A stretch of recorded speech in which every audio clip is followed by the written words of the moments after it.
ये केवल गवर्नर की पदवी को हटाने का ही केवल नहीं है। अभी अभी शशि ने कहा कि वो गरीबों के हित की जो नीतियां होती हैं उस पे हस्ताक्षर नहीं करते। तो ये आम जनमानस का नुकसान हो रहा है गवर्नर्स के इस रवैये से।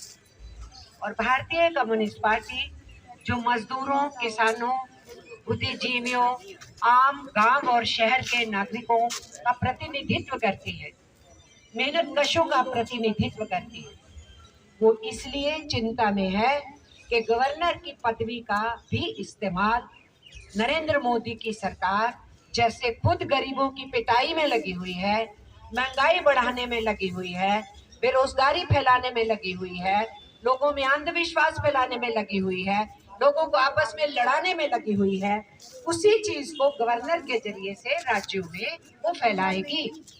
ये भारतीय कम्युनिस्ट पार्टी की चिंता है, केवल गवर्नर की पदवी या ना पदवी की चिंता नहीं है। इस पदवी को इसलिए हटना चाहिए क्योंकि अब इस पदवी का इस्तेमाल पूरे देश की बर्बादी करने की तरफ बढ़ रहा है। इसलिए कम्युनिस्ट पार्टी ने 29 दिसंबर का दिन तय किया और आज के दिन पूरे देश भर के अंदर धरने प्रदर्शन जारी है। यहाँ पर हमारा हरीश बाला बोल रहा था, कर्नाटका का, अंग्रेजी में बोल रहा था, इसलिए आपको पता नहीं लग रहा होगा। उसने उदाहरण दिया। उसने क्या उदाहरण दिया, मैं आपको हिंदी में बताती हूँ। उसने क्या उदाहरण दिया? एक तो उसने महाराष्ट्र का उदाहरण दिया, उसका जिक्र फिर बाद में मुकेश ने भी अपने भाषण में किया कि किस तरीके से रातों रात के अंधेरे में गवर्नर जो आरएसएस बीजेपी का है, उसने वहां पर शिवसेना, कांग्रेस और नेशनल कांग्रेस पार्टी की सरकार ना बन सके उसको रोकने के लिए नाटकबाजी की। चला नहीं क्योंकि सुप्रीम कोर्ट में लोग पहुंचे। उसने दूसरा उदाहरण क्या दिया, ये ऑनलाइन पे गेम आती है, आप भी जानते हो, आपके मोबाइल पे भी बच्चे छीन के वो गेम खेलना चाहते हैं, है ना? गेम्स आती हैं, एप्स है खेलों की। अब कुछ नौजवान बच्चों के लिए ऐप है, जो ताश की खेल होती है, रमी, उसमें कई खेलें होती, उसमें एक रमी का खेल होता है। अब वो ऑनलाइन रमी का खेल कुछ लोगों ने तमिलनाडु में चला रखा। अब उस खेल को खेलने के लिए वो बच्चे कर्जे उठा रहे हैं, माँ बाप को मालूम भी नहीं कि वो कर्जे उठाते जा रहे हैं, ऑनलाइन रमी खेल रहे हैं, कर्जों में डूब रहे हैं और फिर डर रहे हैं और आत्महत्या कर रहे हैं। तो तमिलनाडु की सरकार ने गवर्नर को लिखा कि हमने अपनी असेंबली में पास किया है कि ये गैर कानूनी करार दिया जाए क्योंकि नौजवान बच्चे अपनी जान ले रहे हैं। तो गवर्नर ने उस फाइल पे साइन करने से मना कर दिया। तो वो रमी खेलना उन बच्चों के लिए कानूनी हो गया। तो सफर कौन करेगा? गवर्नर तो नहीं करेगा। प्रधानमंत्री, जिसको देश के बच्चों की कोई चिंता नहीं है, परिवार नहीं चलाया, उसको मालूम नहीं परिवार कैसे चलाते हैं, उसको कोई कष्ट नहीं है, तो कष्ट किसको होगा? तमिलनाडु के लोगों को होगा। और उस साथी ने दो उदाहरण दिए थे, पौंडीचेरी का और दिल्ली का, जहां उपराज्यपाल है, जिसका जिक्र फिर शशि ने भी किया, हरीश बाला ने पहले किया। तो कहने का क्या मतलब था कि सरकारों को जो चुनी हुई है, हमारा किसी सरकार से सहमति हो या नहीं हो, हम उसके काम के तरीके से खुश हो या नहीं हो, वो प्रश्न नहीं है। इस देश में जनवाद है, जनवादी तरीके से चुनाव होते हैं, लोग अपनी वोट का इस्तेमाल करते हैं, जो भी जीत के आएगा वो सरकार चलाएगा। तो फिर गवर्नर को उस सरकार को चलने क्यों नहीं देना चाहिए? क्यों रोकती है वो सरकार? उसको चलने देना चाहिए। ये साथियों ने उदाहरण दिया। और हमारे जो ऑल इंडिया के जनरल सेक्रेटरी हैं तिरुमलाई, वो ऐतिहासिक तौर पे इसमें बात कर रहे थे कि हिंदुस्तान तो एक यूनियन है, यूनियन ऑफ इंडिया है। हम यूनियन होता है एकता, बहुत सारी हमारी यूनिट्स है, ये राज्य, ये राज्य, ये राज्य, ये राज्य, उन सब की यूनियन बन गई। जैसे हमारे यूनियन के साथ यहाँ बैठे हैं, ट्रेड यूनियन के, हम सारे मेंबर्स मिलके यूनियन बनाते हैं और फिर लड़ते हैं। तो ये उन सारी यूनिट्स की एक यूनियन है हिंदुस्तान। ये एकल नहीं है। एक देश, एक भाषा, एक नेता, एक धर्म, एक सब कुछ, एक जीएसटी, ये जो ड्रामा किया जा रहा है इस देश के अंदर, इस देश की तबाही का है। ये एक करने का नहीं है, ये अखंड भारत का नहीं है, ये भारत को खंड खंड करने की दिशा है। उसकी तरफ साथी तिरुमलाई भी आपका इशारा कर रहे थे। मैं आपसे जो इन्हीं सारी बातों को आगे बढ़ाते हुए आपसे कहना चाहती हूँ, क्योंकि धरना हमारे लिए सिर्फ प्रोटेस्ट नहीं है कि हम नारे लगा के चले गए, ये एक लंबी लड़ाइयों का हिस्सा है। तो हमें गहराई से मुद्दे को समझना है, विषय को समझना है।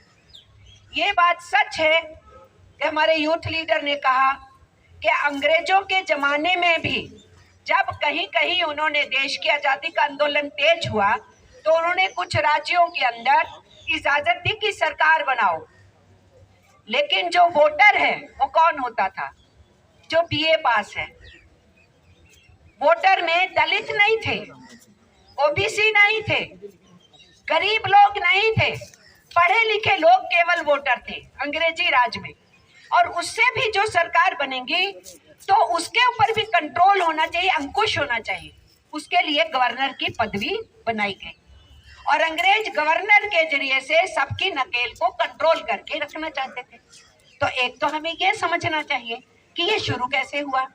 दूसरी बात हमें ये समझना जरूरी है कि जब हिंदुस्तान का संविधान बनाया जा रहा था, उस संविधान को बनाते वक्त ये प्रश्न आया कि अब हम पूरे हिंदुस्तान के जो अलग अलग हमारे राज्य हैं उनका ये यूनियन बन रहा है, यानी हमारा रिपब्लिक ऑफ इंडिया बन रहा है, तो इसमें गवर्नर की पदवी की जरूरत है कि नहीं। इसके ऊपर बकायदा संविधान सभा में बहस हुई और ये हुआ कि इस पदवी को हटा देना चाहिए। पर सारी बहस के बाद ये हुआ कि नहीं, इसके साथ कुछ इफ एंड बट लगा दो और पदवी को जारी रखो। इफ एंड बट क्या थे कि गवर्नर को चुनी हुई सरकार द्वारा जो बनाई हुई नीतियां हैं, अगर वो संविधान के विरुद्ध नहीं है, संविधान धारा के विरुद्ध नहीं है, आम जनमानस के विरुद्ध नहीं है, तो गवर्नर को चुप करके उस फाइल पे साइन करने चाहिए। अगर वो ऐसी इमरजेंसी है जो देश के सामने है, उस राज्य के अंदर है, हालात ऐसे हैं कि देश की एकता का कोई प्रश्न उठ गया है, उस तरीके की कोई सिचुएशन है, तो गवर्नर दखल देगा। अगर गवर्नर का अदरवाइज कोई मतलब नहीं बनता है कि सरकार की रोजमर्रा की फंक्शनिंग में दखल दे। ये बहस होने के बाद इस पदवी को रख लिया गया और सबसे पहला इस्तेमाल इसका कहाँ हुआ? जो मुकेश कश्यप ने आपको बताया, वो इस्तेमाल हुआ कि हिंदुस्तान के अंदर कम्युनिस्ट पार्टी ऑफ इंडिया ने पहली सरकार बनाई केरल के अंदर 1959 में। 1959 माने लगभग आप ये समझ लीजिए कि 63 बरस पहले कम्युनिस्ट पार्टी ऑफ इंडिया ने सरकार बनाई। ईएमएस नमूद्री बाद उसके मुख्यमंत्री बने और उस सरकार को के खिलाफ पहली बार इस कानून का धारा 356 जो बनी हुई है संविधान के अंदर, उस धारा 356 का इस्तेमाल करके उस सरकार को गिराया गया। 1.5 साल मुश्किल से वो सरकार रही, उसको गिरा दिया गया, चलने नहीं दिया गया।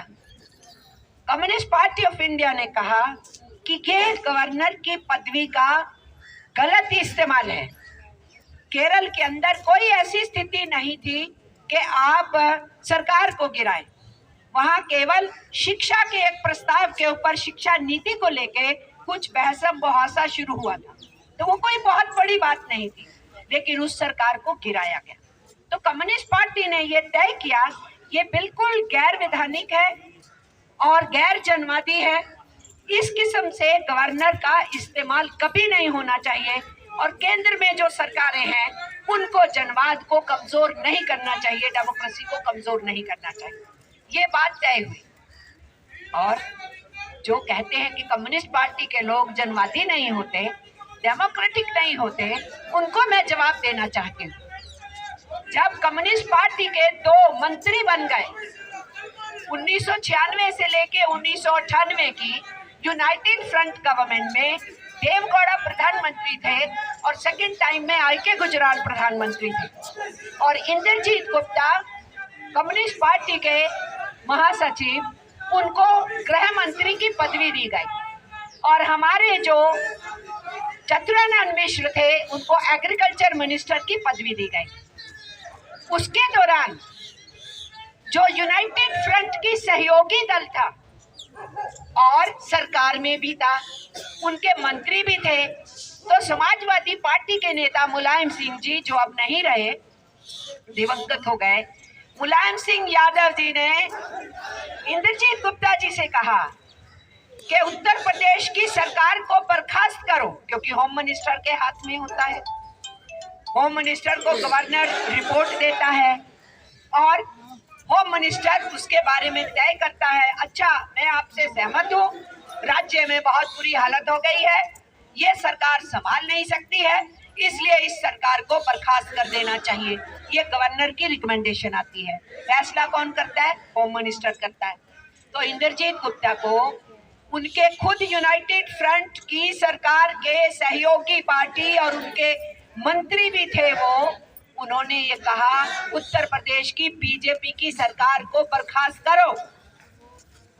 तो कम्युनिस्ट पार्टी के महामंत्री रह चुके और होम मिनिस्टर हिंदुस्तान के, उनका क्या जवाब था? उन्होंने कहा हमारी पोजीशन रही है कि चुनी हुई सरकारों को गिराना गैर वैधानिक है और गैर जनवादी है। मैं इस बात से सेटिस्फाइड नहीं हूं कि चूंकि आप चाह रहे हैं कि मैं उस सरकार को बर्खास्त करूं और मुझे कोई वैलिड रीजन उतना नजर नहीं आए कि उत्तर प्रदेश में ये हालात हैं कि सरकार को गिरा दिया जाए, मैं ये काम नहीं करूंगा। ये उदाहरण एक कम्युनिस्ट होम मिनिस्टर ने पेश किया। मुलायम सिंह यादव बहुत नाराज हुए कॉमरेड इंद्रजीत गुप्ता से, लेकिन कॉमरेड इंद्रजीत गुप्ता ने ये कहा सवाल ये नहीं है कि वो सरकार किसकी है, तो क्या हुआ अगर हमारी विरोधी पार्टी की सरकार है, भारतीय जनता पार्टी की सरकार है। एक विरोधी पार्टी की सरकार होने के नाते ही कोई नीचे जायज कारण नहीं हो और हम उसको गिरा दें, ये राजनीतिक बेईमानी भी है, ये गैर वैधानिक भी है और ये गैर जनवादी भी है। ये कम्युनिस्ट पार्टी के नेता ने कहा। आज कम्युनिस्ट पार्टी जो गवर्नर्स का रवैया है पूरे देश में, हमने देखा जिस गवर्नर ने बंगाल के अंदर सबसे ज्यादा दखल भी दिया, गलत स्टेटमेंट्स भी दी और हालात को खराब करने में रोल अदा किया, वो सज्जन आज हिंदुस्तान के उपराष्ट्रपति बनाए हैं बीजेपी ने। हम जानते हैं कि मणिपुर के अंदर किस तरीके से इस्तेमाल करके जो बहुमत लोग चुने गए थे, उनके ग्रुप में से एक को पकड़ के तोड़ के गवर्नर की मदद से छठ से वहां पर सरकार बना ली गई। हम ये जानते हैं कि गोवा में बीजेपी को अल्पमत मिला था और वहां पर बहुमत दूसरे ग्रुप का था जो सहयोगी दल थे, लेकिन किस तरीके से गवर्नर का इस्तेमाल करके उस ग्रुप में से एक को तुम तोड़ लो और हम तुम्हें दे देते हैं मौका, जो कि बहुमत में नहीं थे, तो बीजेपी की सरकार बनाई गई। हम जानते हैं कि असम का गवर्नर जिस तरीके से दखल दे रहा है, असम की स्थितियों को खराब किया जा रहा है। तो महाराष्ट्र ही केवल उदाहरण नहीं है, हमारे सामने बहुत से राज्यों के उदाहरण हैं।